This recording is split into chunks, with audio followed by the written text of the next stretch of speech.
All right. Hello, everyone. Welcome to the first of this Alumni Speak series, which is a collaboration between the School of Social Work Student Organization and the School of Social Work Alumni Board. As I just recently found out, it's called SWAB as well. Uh, and so my name is Elizabeth, and I'm a board member of SWASO. And tonight we'll be talking about the school of specialization. So if you're here, you're thinking about being a school specialization student, or you are a school specialization student.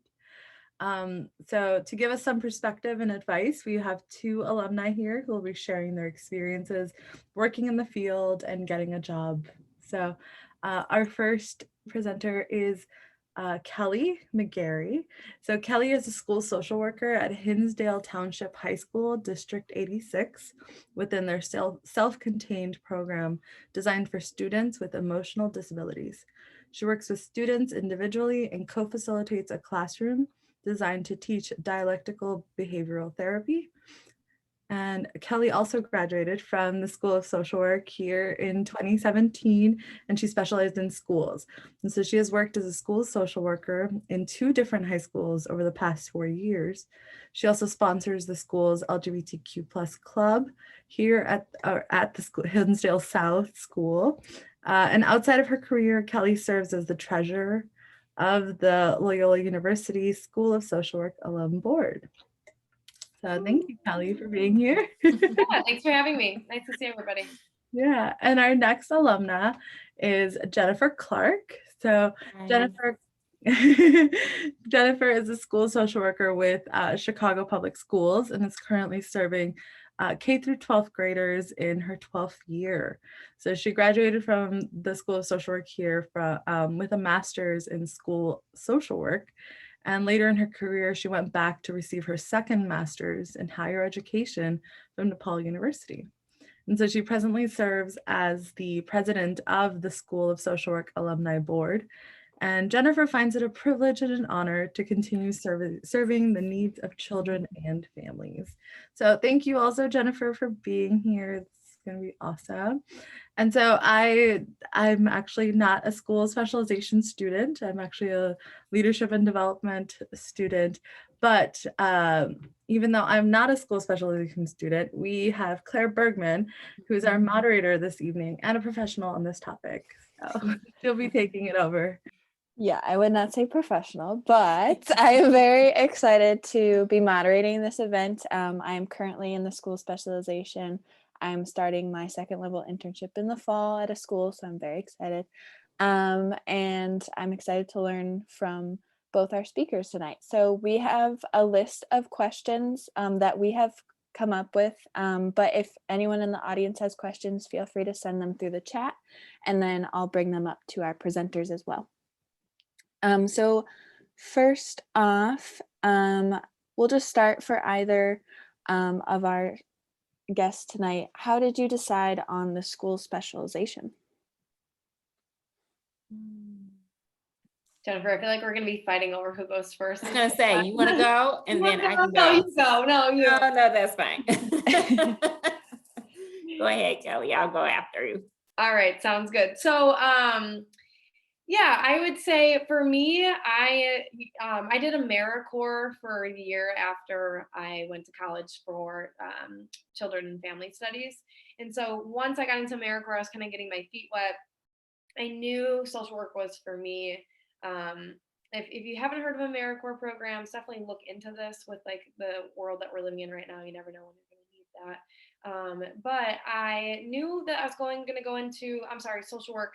And so when I got to Loyola, I actually met a few other colleagues.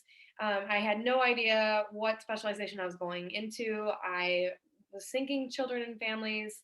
And then one of my now like dear friends was like, well, I'm going to go into schools because I don't want to ever have to come back to school to get my PEL. And so I didn't even know that was, the situation. I went to school for family studies instead of social work. And so I ended up needing to get my master's and take 2 years instead of 1. And so I was like, well, I don't ever want to run into an issue where I have to go back for my PEL because I want to work in a school. And so I figured if I get my PEL, I work in schools, if there's any opportunity for me to if I feel like leaving schools, and at least I'm prepared, I have options, and at least I'm prepared in a lot of different areas. I think the other good thing about schools, if you already have not been considering schools, is just that you're working in so many different like areas by being in a school. So you're not only working with like students, but their families in the community to make sure that you're receiving resources for the students and their families. So I feel like it involves like, mental health. You're on so many different tracks when you're within the school that I felt like it accompanied like so many different types of topics. So that's really why I chose schools in particular. But social work's always been something that I've always wanted to do. Okay, have to remember about that mute button. I always am talking and then I'm like, can you not hear me? And then it's because the mute is on. So how did I get into schools? So I wanted to be a lawyer. I wanted to go into child and family law. I absolutely did. And I just wanted to be an advocate. After I volunteered, I was at Maria High School. It's no longer an all-girls school anymore. I think it's co-ed now. But I had volunteered at Holy Cross Hospital because I had to get so many service learning hours in. And I remember working, I think the word is a candy striper. So yeah, that might really tell my age. And so that I was working on the peds floor, and I remember having a student whose leg was pulled out of his socket somehow. It was kind of an abuse case, let's put it that way.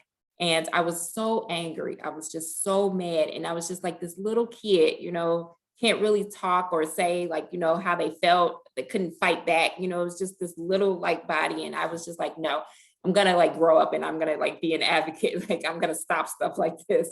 And so when I got to college, I took 2 law classes, I would say, like they're not really like law classes, but I took like a tort class, a tort law, and I think I took something else, and I just bombed. Like, I don't know if I just, overthought things, and I was just devastated, like, oh my God, this was my plan. Like, what am I going to do? Like, I was just in tears. And so I had to like think like, okay, so what else do you like? I just, if you sometimes go into something and you're so passionate and focused on it, you don't think of a backup plan. And so I was like, okay, I like kids, but I am not about to be a teacher. My mother was a special ed teacher, and I was like, no way am I having a whole class full of 30 some kids. You're not going to kill me. Like, no way. So then I was like, okay, family studies. So kind of similar to Kelly. I went to Eastern for 2 years, and then I transferred to Illinois State. And then I took family, I think it was called family studies or family services, something like that. And I was able to work with DV victims. I actually had an opportunity to do behavior modification with the kids. And that is kind of where I learned, like, you know what, I don't know if I want to go into the DCFS part, but I can most certainly probably do this work as a school social worker. I had never heard about a school social worker, couldn't recall one from when I was in high school, just counselors. And so that is pretty much how my journey began with school specialization. Thank you, guys. It seems like there were a lot of similarities, but also, you kind of pivoted from various backgrounds into this similar field. So the next question I have is, how did your internship experience, specifically with the schools, prepare you for your professional career, where you're at now and when you first started? I'll go ahead and get started again if that's cool with you, Jennifer. So yeah, that's a really good question. I think what's cool about my experience too, and similar to Jennifer's, is I was able to do that child and family studies in undergrad too. I went to Miami University, and so there I did work at Dayton Children's Hospital as like a child life practicum. It's very similar to social work, and I was able to kind of get my feet wet in the hospital setting. I feel like the hours really were just going to be really hard there. And so why I was thinking maybe I wouldn't do hospitals. But when I did my internship with Loyola, I worked at Thresholds for a year. and worked with the individuals experiencing mental illness there. And then I ended up doing I did a grad assistant through the School of Social Work. And so I feel like I was like really able to meet a lot of professors and know what they're doing and hear of different parts of social work, which I feel like was really necessary. And then I ended up at Addison Trail High School for my internship, which is in the suburbs. And so I did go and stay with my sister who was living out here. And I at Addison Trail, that was kind of a whim. They paid their social work interns, so I was like, "That's helpful, right?" All your master, just being broke, trying to get your master's, and so I ended up at Addison Trail, and they have 2 full-time social workers, and then they actually hire 3 interns for the year. And so they put a lot of investment into their interns, and they give a lot of job duties and responsibilities to their interns as well. And so I felt like I walked out of there with a lot of experience because I kind of was like thrown in, right? And at first it's really scary, but I honestly think there's no better way to learn.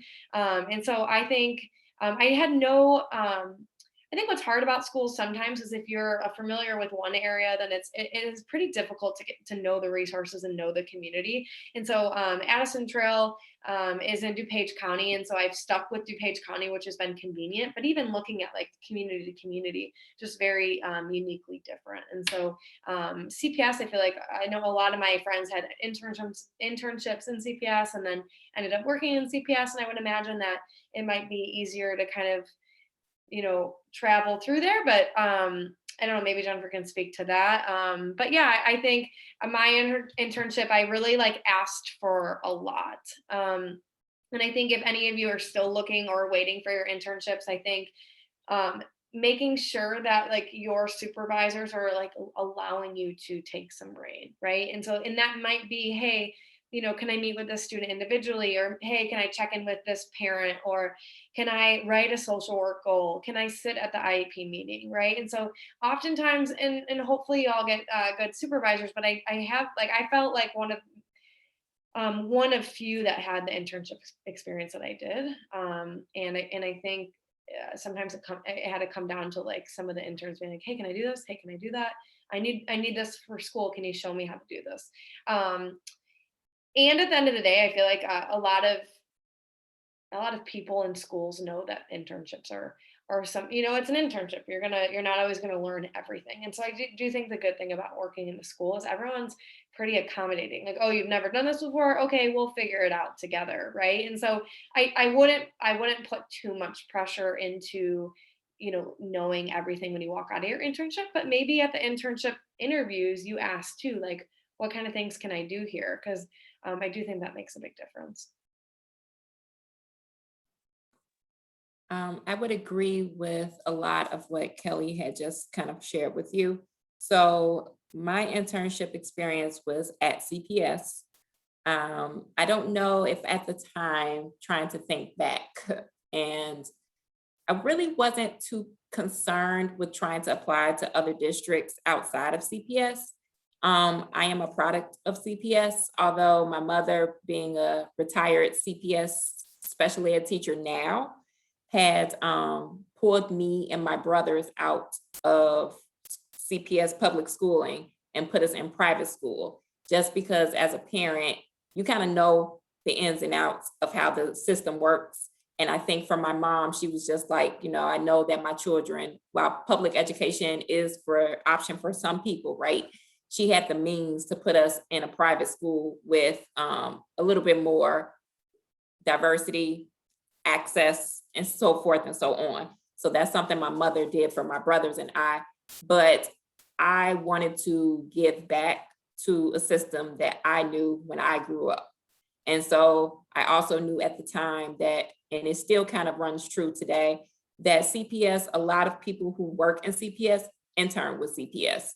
I can truly say that that's one thing I completely admire about the district, at least at the ground level. I know at the district level, sometimes some people, come from outside. Luckily, we have Janice Jackson, who is a product of CPS as well. She's taught, and so now she kind of oversees CPS as a whole. So that's really nice to see. But my internship was at Foster Park. So CPS, the way they'll do the internship is first half might be in an elementary school or a high school, depending on who your field instructor is. You pretty much follow the schedule of your field instructor. And so my field instructor had elementary only. So come the second half of the school year, I got placed in a high school at Chas High School in Mount Greenwood. Foster Park is in, I want to say, Auburn Gresham area. And so it was 90% special ed. So when I went to my internship, I remember either the first day or maybe it was the first week, because you don't work every single day. You work maybe like 3 days out the week and the other 2 you have classes. I remember seeing a kid wear a helmet and they ran out the classroom and then they kind of bumped into the wall. And I'm not saying this to like scare anybody or make like, kind of a joking matter out of it, but they were doing it for sensory input.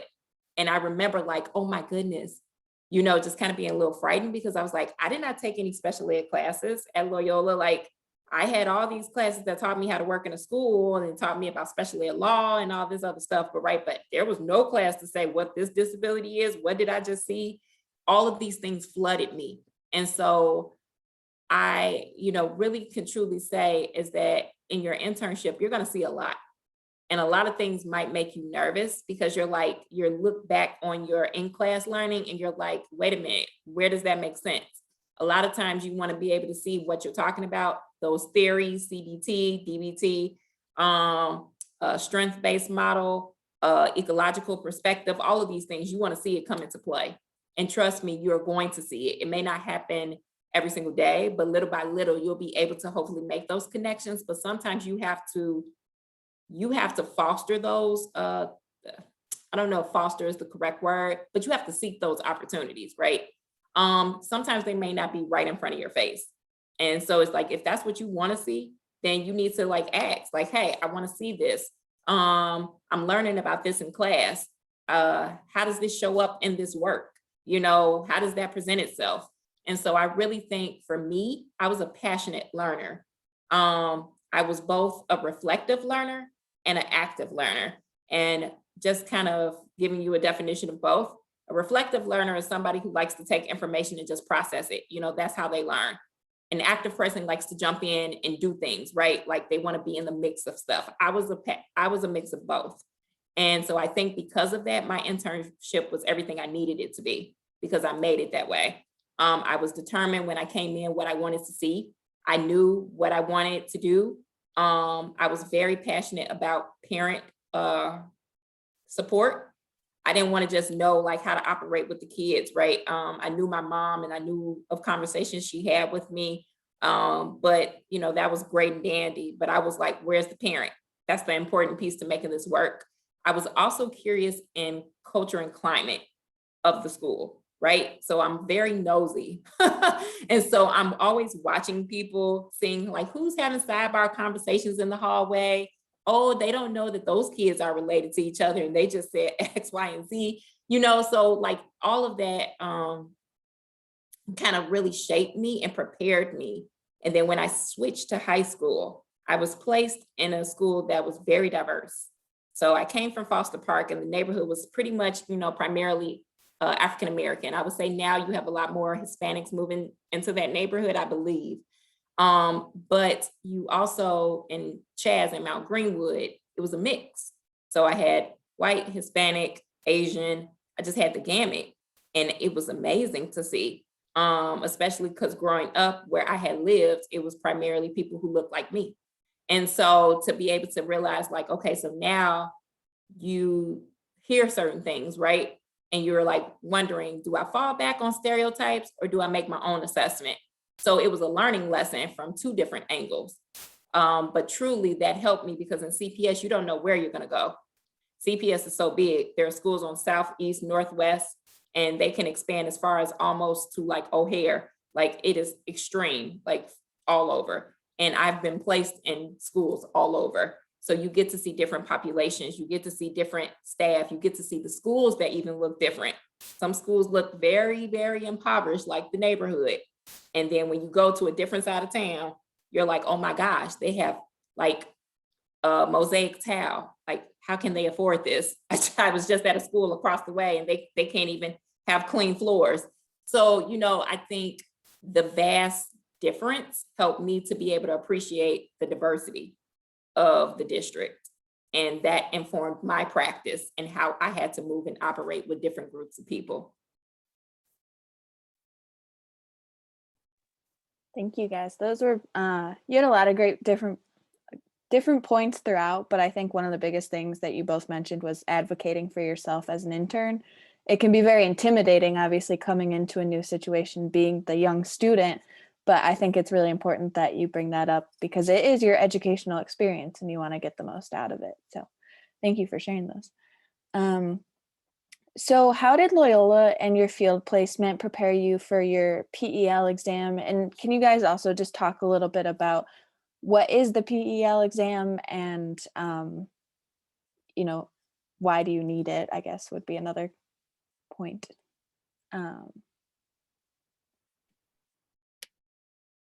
Jennifer, just feel free to jump in if there's parts of this you may know. As far as because I was telling them that I had to dig back. When I saw these questions, I was like, whoo, okay, yeah. They're giving me some homework. Yeah, same. Here. So maybe you could speak a little bit to the PEL process, because literally, I remember the content exam. And I remember having to register through Doris, who's still around. Yeah. And I think at the time Loyola may have done a class, not a class, but like kind of a panel or some type of discussion to hear more about it. But that's as far as my mind can go. Yeah. Yeah. So your PEL is something that you have to get in order to actually get into the schools. And so I don't remember exactly when. I think it was sometime in the spring I took it, after, like, while I was still like finishing up or wrapping up my internship. And that is something that you have to like continue. Like once you have that, you have to like pay every, I think 6 years it is that you have to, or maybe 5 years, you have to kind of pay to continue that. You also have to receive professional development hours to keep that continuing. Yeah, about 120 hours. And that's super easy to do, so that's nothing to ever worry about. Right. But the actual PEL, I have a folder of like study guides that I had used. I don't know how much they came in handy, because what I do remember about the test is that it just had there was like a lot of theory, right? And it was like one of those tests that is kind of hard to study for. Just because a lot of them were also like situational. So it's like a lot of theory, and then I think the other rest were like situational, like how would you handle this, right? And what I remember saying is like, just always keep like the student or like the students always like first, right? Like a lot of the answers are just gonna be like, what's the best for the kid? And so that was more of, I think, most of the questions that I remember answering. I do have a folder I could totally share with anybody who might want to look at it. It was from 4 years ago, but I'm sure things haven't changed too drastically. And then as far as like what the school prepared for that PEL, not much. I think as long as you come in with, your theories, and you come in like just with your like educated cap on, I think I didn't need too much time outside of that to study for that exam. But I don't want to say that Loyola didn't prepare me for that, but I just don't know what exactly. Yeah, and I mean, so like Kelly was saying, right? So the PEL exam, the Type 73 exam, it is a lot of questions. I think I can remember it being at the very least 100 questions. And there are different subcategories. So some are human development, some are theory, some are something. But the nice thing about the content exam, it is all school social work. Now, when you get ready to take your LCS or your LSW or your LCSW, you're going to have more than school social work. You're going to have things about mental health. You're going to things about, you know, the clinical setting, things about like ethical practices and so forth and so on. The nice thing with this is that it's all school social work. And I remember when I studied for it, I literally did the study guide off it's not ISB, it's like the testing system. I did it off of that. And I really that very well prepared me. It was the best. And I remember my field instructor telling me that is the best guide that you could probably have. Now, I don't know if some things have changed, because around the time that I took it was probably in 2013 is probably when I took mine. And I took it like not too long after I took the basic skills. And at the time with the basic skills exam, I think before 2011, I think they changed it. So like when you failed it, both the basic skills and I think the content exam, you had to take the whole thing over. Because I remember you had to get a score of 200 and something. Don't quote me on what it is. But I think with the basic skill exam, when you failed a part now, right, it's done away with now, right? But at one point you got to take that section over. And I don't know if the content exam is like that. I think if you fail a part, because once you do it, your score is at the end. So you see pass or fail. The next month, you have like about a month, I think, or some amount of time where you have to register with ISB. So in Chicago or in Illinois, you have the professional Illinois like regulation. I probably don't have the exact title correctly, but the downtown location for the city, right? I know there are other offices around, is in the Thompson Center. And so like you would send something there, like your money or paperwork for them to like recognize you and you passing. And all of this gets completed with your entitlement form that Loyola provides you and all of these documents. So when you graduate, it's done, it's set, it's in the system. That is probably as much information as I can tell you, but I do know for a fact that guide was extremely helpful.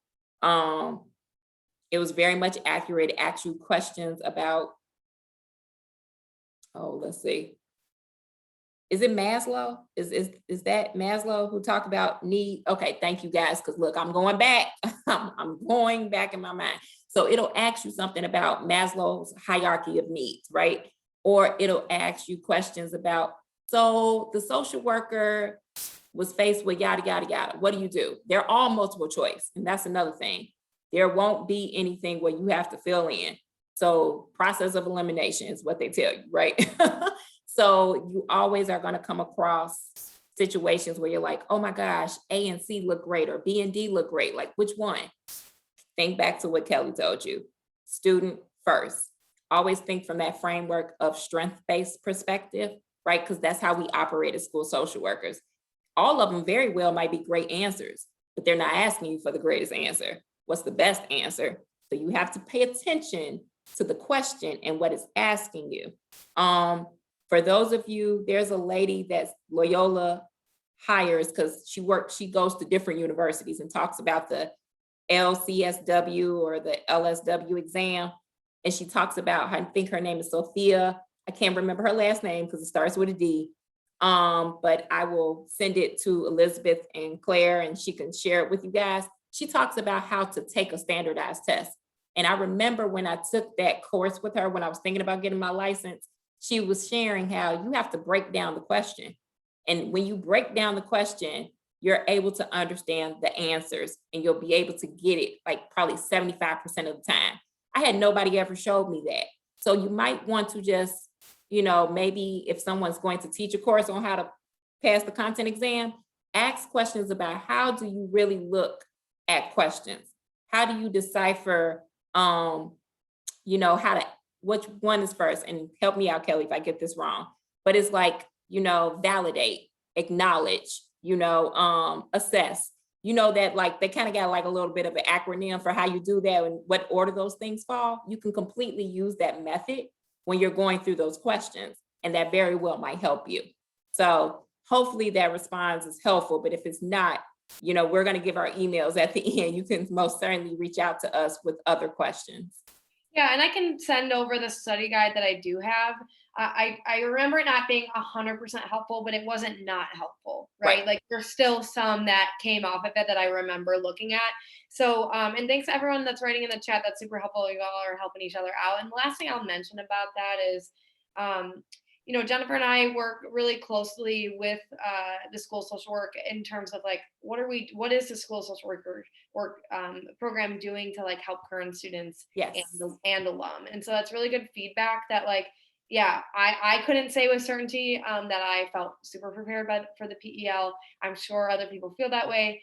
That is definitely something that we should bring up to some extent. And so we'll definitely take that into consideration when we are continuing our work with Loyola and faculty and figuring out like what needs to be implemented, how to, that needs to probably change so people feel supported and ready to take that exam. So just wanted to mention that. Yeah. And you know what? I'll actually put a pin in it and I'll bring it up in the next board meeting. So we'll see how that goes, and we'll circle back to Elizabeth and Claire. Awesome. Thank you guys. That's also part of our alumni speak, is just like bringing up these conversations so that we can, work together to continue to improve the School of Social Work. So we appreciate your help in that. One of our audience members put into that there is a practice exam on the website that is helpful. It is about $30, but it is worth it. So that's another thing to add in there. So following, the PEL exam and completion of your internship, we're looking at, the job application process, which can be kind of scary. I know, Jennifer, you mentioned that CPS often does hire their interns. And then Kelly, you mentioned that you stayed within the county, but went to a different district. So if you could each just talk a little bit about that process for your different paths. Sure. So I can start, Kelly. So for CPS, right, and I was explaining to Elizabeth and Claire before I got on here that right now I'm in the process of assisting with graduate students who are attempting to get into CPS, and then current interns who are, attempting to have an actual career. And so I'm seeing it from both ends. And I would say that first, to apply for CPS, you go onto the career site, the website, and there is a button, just like regular, like how you would do with Indeed or any other job. And so you will submit the application. Now your university might tell you like, hey, you want to do a portfolio of some sort, or and bring that with you, work samples or something like that. That might be dependent upon your program. Everybody is different.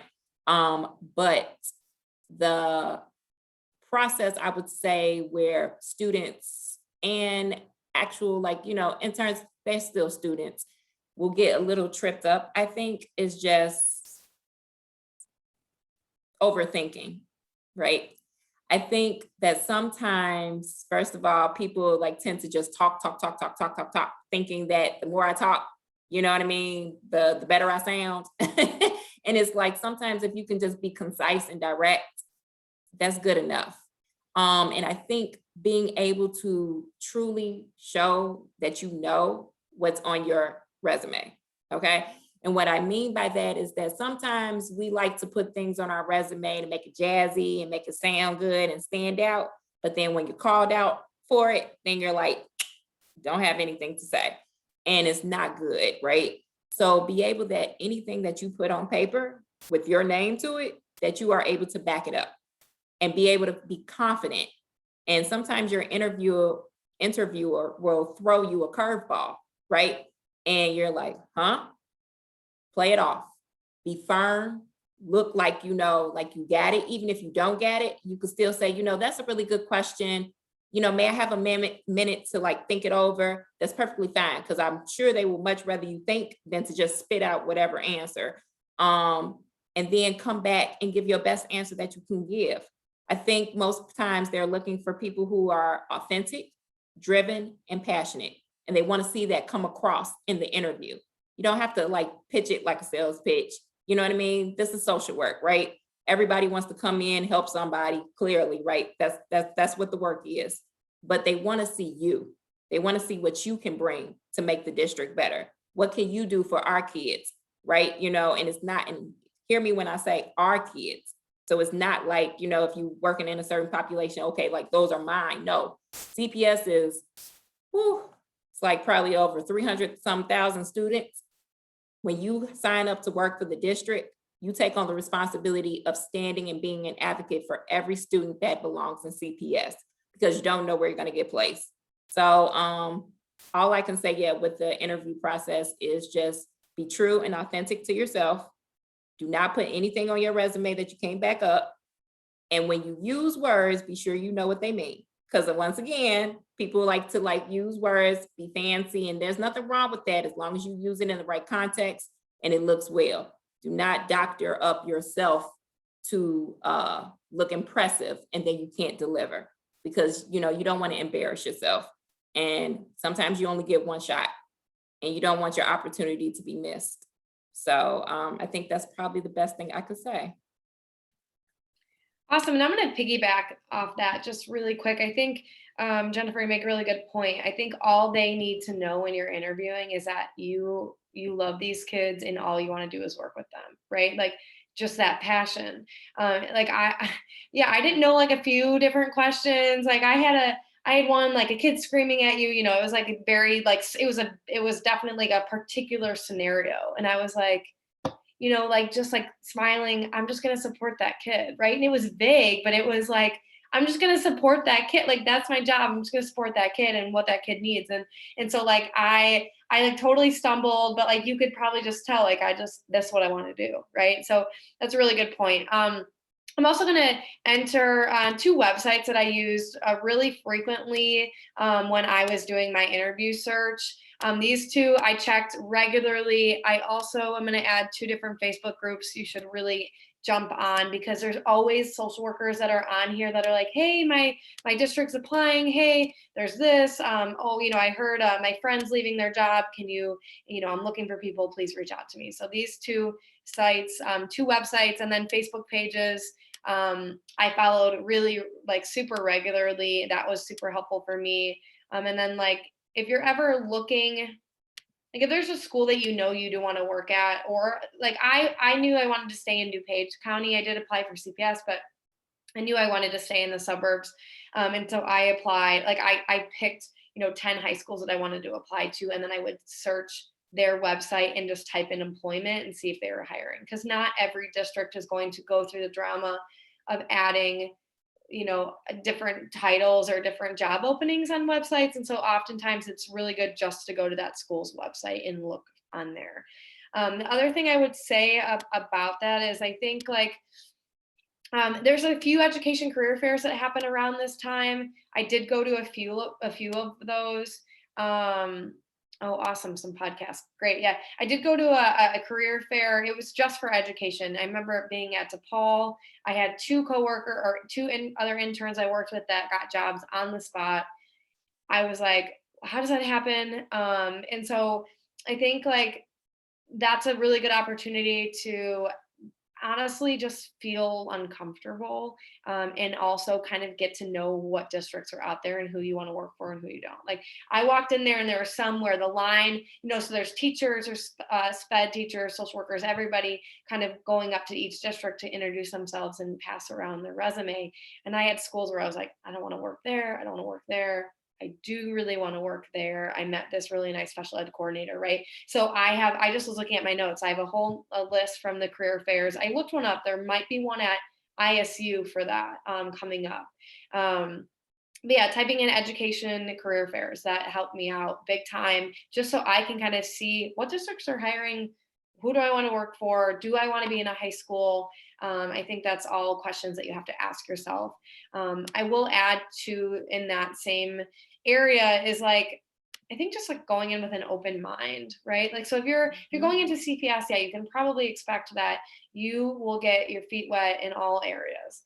If you're not, then, you know, you're kind of limited in terms of like, do you want to go in elementary, middle, or high school? So your internship might be in one area. And so one thing to think about is if you want to work in a high school, do your best to get a high school internship, because it's the easiest way over, because all the high schools, at least in the suburbs, all kind of know each other. There's so many connections, probably within CPS too. So if you do want to work in a high school, try to do an internship in a high school. If it doesn't work out that way, like there's unit districts where the middle school social workers work so closely with the high school social workers. So there's always an opportunity to move where you want to. And so if there's no high schools that are opening, and you end up in a middle school, like there's going to be opportunities to jump into the high school. And so I think just like going into schools at least with an open mind is helpful, because I know for me, I was like, I don't know if I want to work in elementary. Right. What if I work in a middle? And it was like, their schools are very similar. And so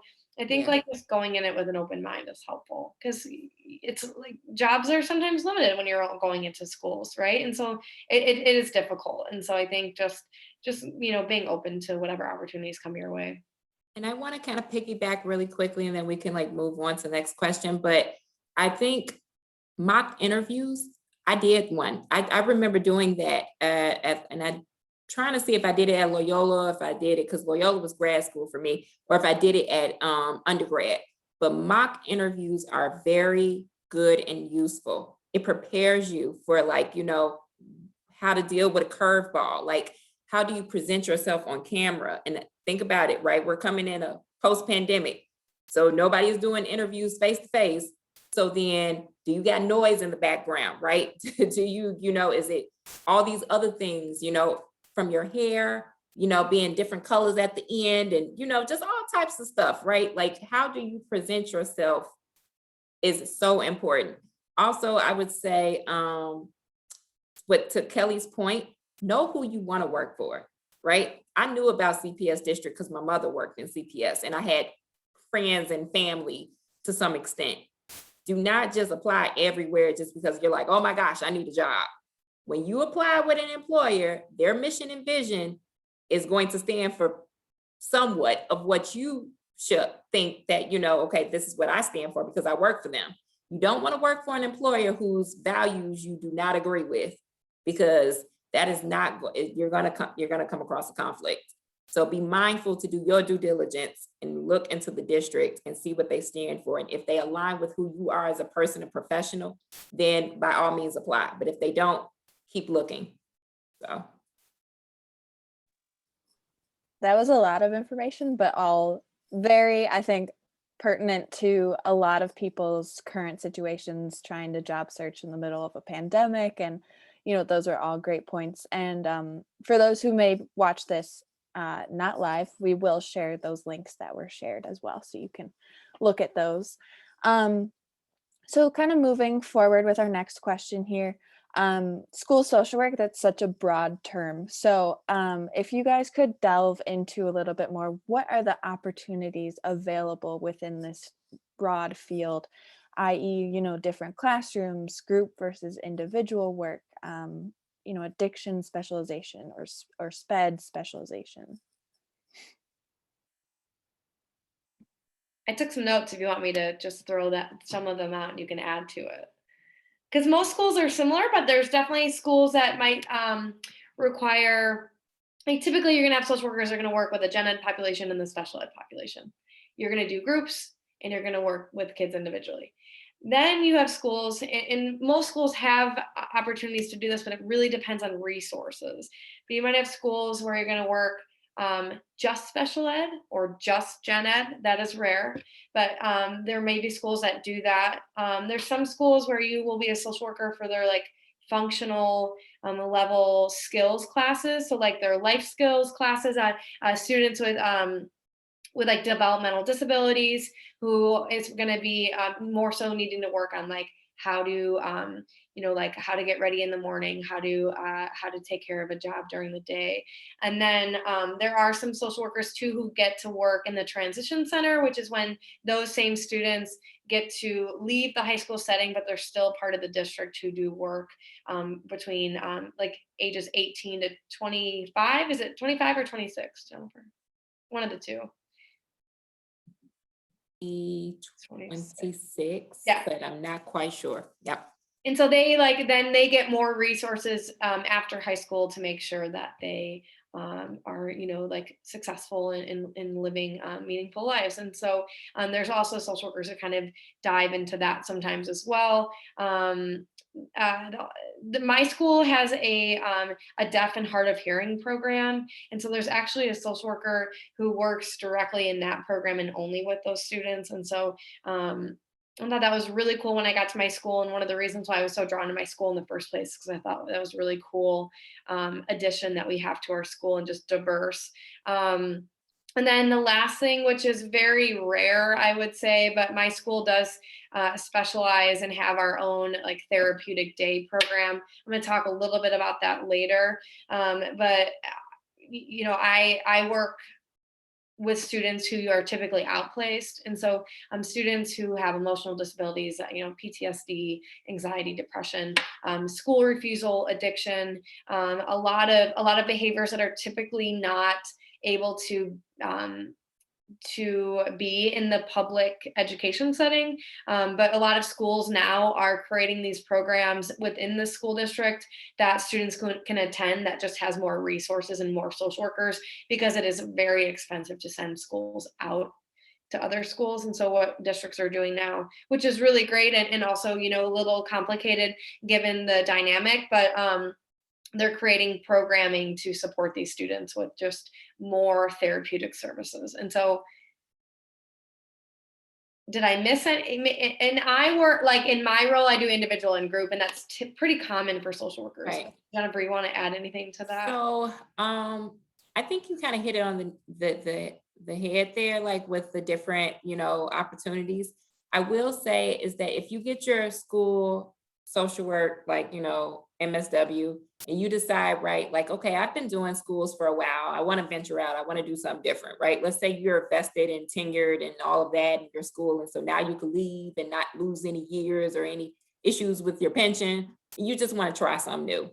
School social work, I think, is applicable to a lot of different other areas, right? So you could completely, I believe at one point I was looking at like, oh, I wanted to be a what is it? Child life specialist. I was thinking like, oh, I want to go work in a hospital, but I would have to get certified, right? And so I believe they might give you a year after that point to either get certified or have your LCSW, because now you're working in a hospital setting, which I probably wouldn't have been opposed to if I really wanted to go back in school and do other stuff.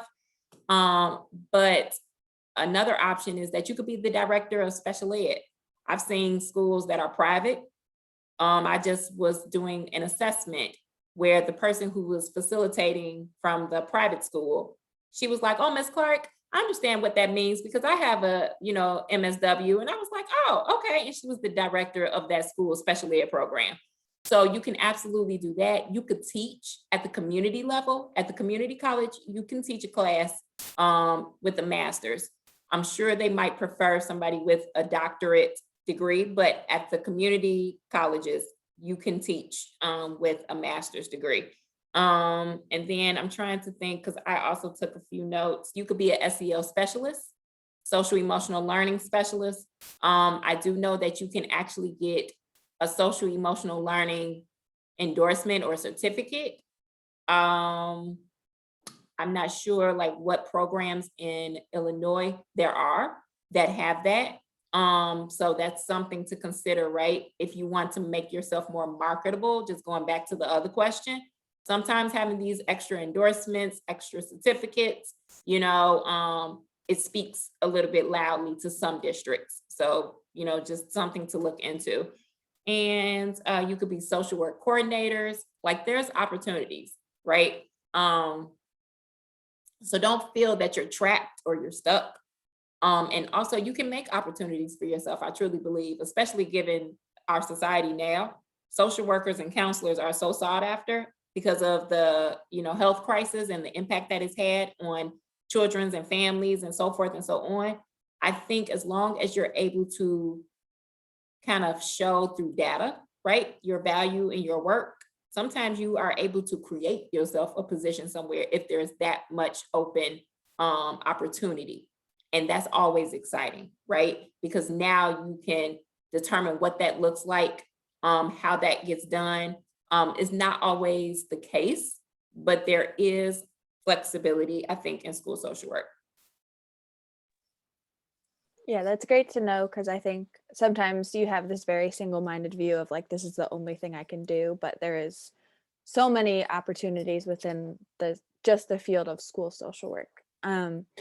For Kelly, I just want to pop over to you about that point of the that you're co-facilitating dialectical behavior therapy classroom, correct? So could you just speak a little bit more about what that is and what that experience has given you?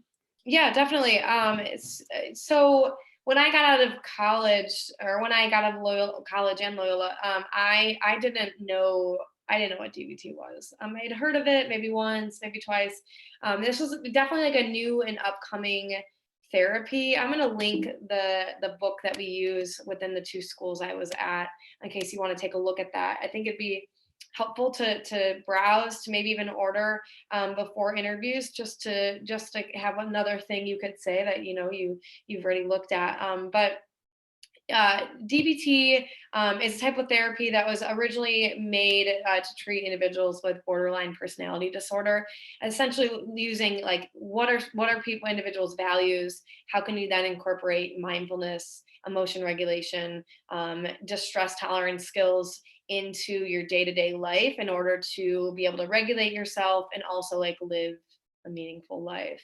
And so we have found that I work with a lot of students that have anxiety, have depression, are needing like hands-on skills to incorporate in their life while working through. We do a lot of like ACT, acceptance and commitment therapy, as well within our work. Those two kind of go hand in hand. But essentially, yeah, I was hired on at York High School as the new social worker to start this program, which is was quite the task. And so I was like, well, what other schools are doing this? Like, how do you even know that this is going to work? How are you taking care of this? And so I went and I toured the school that I'm actually at now. They had started a program about 4 years ago to help students with emotional disabilities, be able to stay within their school setting. And so they were using the DBT model. And so I took like a summer course. It was like a 32-hour course, and I learned DBT. I brought that back to my school. I started a program there at York High School for 2 years. And then knowing that the program was so established at where I'm at now, I popped on over. There was an opening, and I slid over there. And what I do there is like I work individually with students. I have a caseload of like 7, which to Jennifer, she's gonna like kill me to hear that. We put a lot, like the school puts so many resources into this program. There's 3 social workers. There's usually like 35 students. We're low this year for lots of reasons, right? But yeah, there's 3 social workers. There's 3 special ed teachers, paraprofessionals, and like a program coordinator. And so I work individually with these students, and then I also run a group that's twice a week where I teach DBT skills to the students. And so every student in the program is in this group to learn DBT skills, and then like all the staff are all trained in DBT enough to know what it is and to know the language. And so oftentimes we're doing a lot of like teaching consistently during their school day, so they can kind of see how they can continue to incorporate those skills into their life. And so we do a point sheet as well. There's a level system. If you haven't heard of programs that use point sheets or level systems, like definitely reach out to me with more information or look into that. There's a lot of schools that have this in some area, and so it is good to know about. Yeah, so I think looking into DBT, I know schools are really trying to incorporate this because there's like a DBT book for schools, right? And so I think people are like, ooh, like SEL in a book format, and it's actually like really easy. It kind of goes like lesson 1, right? And so look into that, and that'd be helpful. And then point sheets, level systems, I think those are, the amount of programs that will be coming, I think, because of COVID, and because of just the increased need that we see for mental health. I think the amount of additional programs that are going to go into therapy in school, I think, is just going to increase. Yeah, but I know that I have a really, really specific kind of history and like inexperience in that is not typical for a lot of social workers to have. And so it will be hard to find what I'm doing. And if anyone has any questions, obviously, I would love to talk to you about what schools I do know that are doing programs like this, or ones that are thinking about adopting similar programs, in case you want to get into schools, but you kind of want to do more therapy, right? Because I meet with kids for like an hour, and their schedule's kind of built around me meeting with them. And so it is very much like way more of a therapeutic setting than the typical high school will have.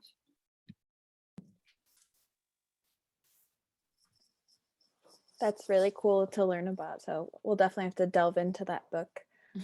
Just for time's sake and stuff, I'm going to throw this question over to Jennifer, because I think we do have quite a few people who are interested in CPS. So what have the successes and challenges been in working in a school district in such a large metropolitan area with such diversity?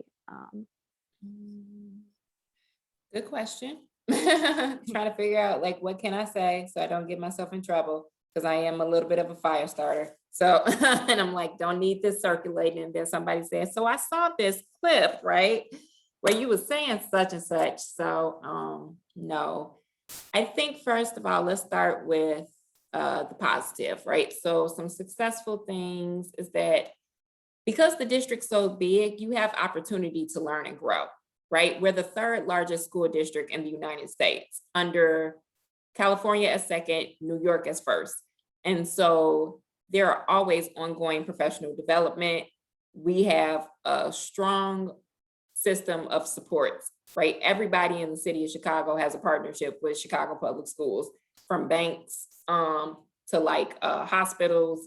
I mean, you name it, we are connected with them more than likely. Walgreens, like everywhere. Like, and so I think there's tons of opportunity to be creative, to be innovative. And I really want to say this is that there's always this misconception that CPS is like there's this negative connotation sometimes. And I just want to say that while CPS as a district may look, however, on the outside, you have individual schools that are strong, that are successful, they're doing a lot. So be mindful if you come into CPS thinking like, oh, I want to save everybody complex. It is not like that. You know, the district paints a picture, you know, or the news, I should say, paints a picture of our district. And some facts may be true, right? And some things may be false, or just, you know, for television purposes, whatever the case may be. But you have individual schools that are doing the work, that are really grounded in supporting their kids. And it is phenomenal. And I wish that those lights were shined a lot brighter so that people would see that it's not a one way with CPS. The challenges, I would say, equity and politics. My principal and I am at Kelly High School right now. I am the full-time social worker there, along with a bilingual school social worker, because the population is primarily Hispanic, but we have a large Asian population and a growing African-American population. And I would say, he was asking me like, Ms. Clark, what are we going to do with these for the kids post-pandemic? And I was like, I've been thinking about that. And a lot of my concern has been centered around equity. And just, you know, when you go back, my North Side schools, you know, a lot of the parents are heavily involved in some areas, right? They might have a whole LSC or PAC, which is a parent advisory council, local school council, that fundraise, right? So they got additional money to help support their kids. Whereas I might have a school in like Inglewood, right? They may not have those access or those resources, right? Or like looking at Ogden, you know, I'm just naming schools in certain neighborhoods, which is in the Gold Coast, right? We can think about the parents that send their kids there, and like their, you know, occupational, you know, job that they might have, right? And how much input they might give into their school. So their kids have not missed a beat during this pandemic, right? But when we go back into the building, how is this going to look for my kid, right? Who has probably struggled for an entire year, not having a parent be able to stand over their shoulder and say, hey, turn that camera on, or turn that mute button off, or whatever the case may be, or who could go to work and trust that their kid is like learning and they're fine. That's not the reality. So when we come back, we're going to see inequity at its best, unfortunately. But that's why I think CPS has an equity framework.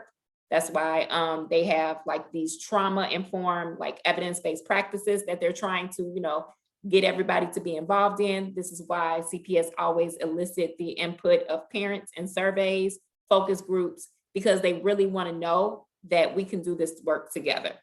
But it's hard because it's not going to look the same depending on your neighborhood. We already know Chicago as a city looks very segregated, right? Your north side don't look like your south. Your west side don't look like your east. It's very segregated. And I can tell you right now that your neighborhoods where the schools are located sometimes mirror the community. So keep that in mind. So I think for me, that is the challenge that I see. People being on even playing field. You're all in one district, but you don't get all the same services. And I think that's crazy, but it is real. Yeah, the pandemic has definitely shown inequity in even greater ways than we ever thought. So that's a really great point to bring up. But yes, CPS does have so many opportunities just due to its size and stature within the city. So I think that's great points to bring up as well. We're a little over 6 o'clock, so I just want to be cognizant of everybody's time. We really do appreciate having both Kelly and Jennifer here with us. We will share, I think they were going to drop their information in the chat, but we can also share that with anyone who registered for this event. We really, really appreciate your time. You guys have such great insights, and with you being, in the midst of the field right now, you can really give us a fresh perspective. I'm going to hand it over to Elizabeth, who's just also, Claire, can I just say one little thing? Yeah, of course. I have had people reach out and just say, hey, can I shadow you for a day? So I'm throwing it out there. If anybody is interested in CPS and you want to come shadow me for a day, if we end up going back in the fall, while you're trying to figure out what specialization you want to do, I am more than open. So just reach out to me so I can let my coordinator and my principal know, and you can completely hang out with me for a day. That's awesome. Thank you so much for that opportunity. I was also going to throw in that chat. We are both on the alum board, as we had mentioned. And so if you are graduating soon or eventually, I'm going to put our Facebook page on there. Follow us, get connected. We all obviously love Loyola and love what we're doing and love the work that can be done. And so, we just have to throw those shout outs out there because we need to connect with everybody. Yeah, networking is key. All right, I'll hand it over to Elizabeth to close us out here. Awesome. Well, thank you so much to both of you for attending tonight. I'm going to share my screen here, but this was our first, like I said at the beginning, this is our first of the Alumni Speak series. The second one is going to be on health. So if any of you are considering being a health specialization or working in a hospital, definitely check that one out as well. And also want to throw this on here that the NASW is having a virtual advocacy day. You should follow our social media. We will be doing a sort of social media campaign of all of the different bills that will be featured on this year's advocacy day. So definitely check that out. And there's our social medias on the right. So this session was recorded and it will be posted onto our YouTube channel as well as potentially on our Instagram. So make sure you follow us on all the things, and you're also following the alumni board. This is our first partnership, like officially. We've been kind of off the books, but looking forward to more of these in the future. On the left, I want to direct everyone who is here still with us. You should all fill this form out. We are going to be doing a cook-along event, but this is unlike any other cook-along event because it is also a cultural opportunity to get to know the chef Mirabelle. She is going to be sort of sharing all this different food and culture about the African nations and the immigrant experience, at least her immigrant experience. But we will also be providing most of the ingredients for this event. So if you wanted to make jollof rice or banana puff puff, we will be giving you the bananas and the rice and lots of different items. So everyone should be filling out that form, and we'd love to have you on that Friday. So, and I think that's all for us. But once again, thank you so much. And we will be definitely emailing everyone this entire chat, all the resources. I'm so happy that we did this for all our school social work students. So thank you. Yeah, thanks for having me. I really appreciate Thanks it. for having us. So reach out to anybody if anyone needs anything. Right. Maybe you can do something on DBT because it is a growing theory for sure. I've heard it mentioned a lot lately. So. Awesome. Well, thank you all so much.